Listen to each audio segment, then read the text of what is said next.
عیسیٰ علیہ السلام کے بارے میں جو دلائل قرآن مجید سے ہمیں ملتے ہیں وہ یہی ہے کہ اللہ رب العزت نے اسے موت دے کے اٹھایا ہے، اور اٹھانے سے مراد جو ہے اس کے درجات کی بلندی ہے، اس کا غلبہ ہے، اس کی عزت ہے، کیونکہ اللہ فرماتا ہے وَإِذْ قَالَ اللَّهُ يَا عِيسَىٰ إِنِّي مُتَوَفِّيكَ وَرَافِعُكَ إِلَيَّ، تو رفع سے پہلے، اٹھانے سے پہلے اللہ نے متوفی کا ذکر کیا ہے، اور متوفی بمعنی موت ہے کہ میں تجھے موت دینے والا ہوں، تجھے اٹھانے والا ہوں۔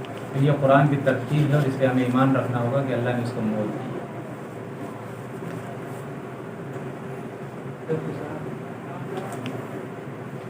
سوال یہ ہے کہ دیوبندی بریلی کے پیچھے نماز پڑھنا جائز ہے یا نہیں ہے؟ دیکھیں، دیوبندی ہو، بریلی ہو، اہل حدیث ہو، یا کوئی بھی ہو، جس کے عقیدے میں شرک ہو اس کے پیچھے نماز نہیں ہوتی ہے۔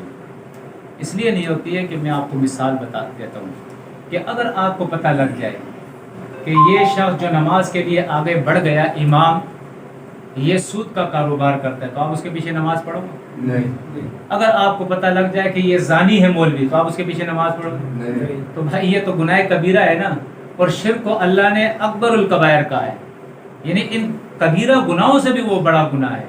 تو مشرک کے بارے میں تو اللہ فرماتا ہے لا ینال عہد الظالمین، مشرک جو ہے اس کے لیے امامت کا حکم ہے ہی نہیں اللہ کی طرف سے۔ انما المشرکون نجس، اللہ فرماتا ہے مشرک تو پلید ہے، اولئک حبطت اعمالهم، ان کے تو اپنے اعمال قابل قبول نہیں ہے۔ قرآن مجید منع کرتا ہے ما کان للمشرکین ان یعمروا مساجد اللہ، مشرک تو مساجد کو بنا ہی نہیں۔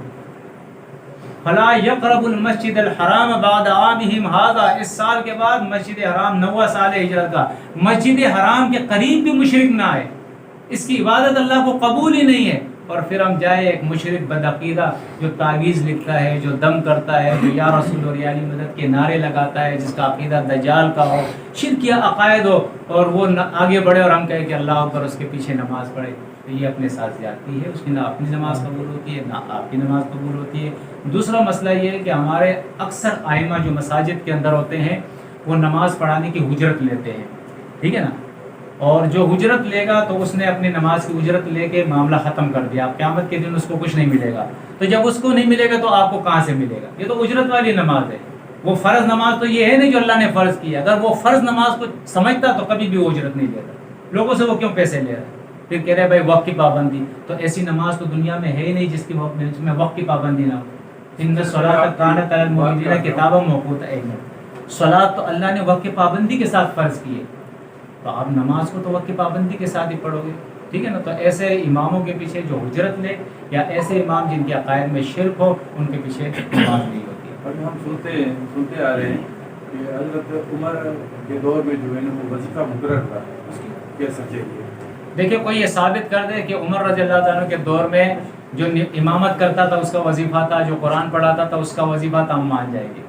وظیفہ جو مقرر تھا اصل میں یہ ہوتا تھا کہ اس وقت قاضی ہوتے تھے جو لوگوں کے فیصلے، جیسے ہمارے جج ہوتے ہیں، یہ لوگوں کے فیصلے کرتے تھے۔ ہمارے یہاں تو نظام خراب ہو گیا ہے نا، ہمارے یہاں تو جج وہ بنے گا جو فرنگیوں کی طرف سے آیا ہوگا، جس کو انگلش آتی ہوگی، وہ نظام ٹھیک ہے نا۔ تو وہ بیچارہ کیا نماز پڑھائے گا؟ تو وہی قاضی نماز بھی پڑھاتا تھا۔ اس وقت ایک جامع مسجد ہوتی تھی، چھوٹی سی آبادی تھی، لوگ وہیں جمع ہوتے تھے، وہ قاضی جو ہے قضا بھی کرتا تھا اور لوگوں کی نمازیں بھی پڑھاتا تھا۔ تو اس کو جو وظیفہ یا تنخواہ ملتی تھی وہ قضا کی ملتی تھی، نہ کہ امامت کی ملتی تھی۔ ابوبکر کو اگر وظیفہ ملا ہے تو وہ خلافت کا ملا ہے، نہ کہ امامت کا ملا ہے۔ یہ تو ان کے جو ہے نا الزامات ہے جو لگا رہے ہیں۔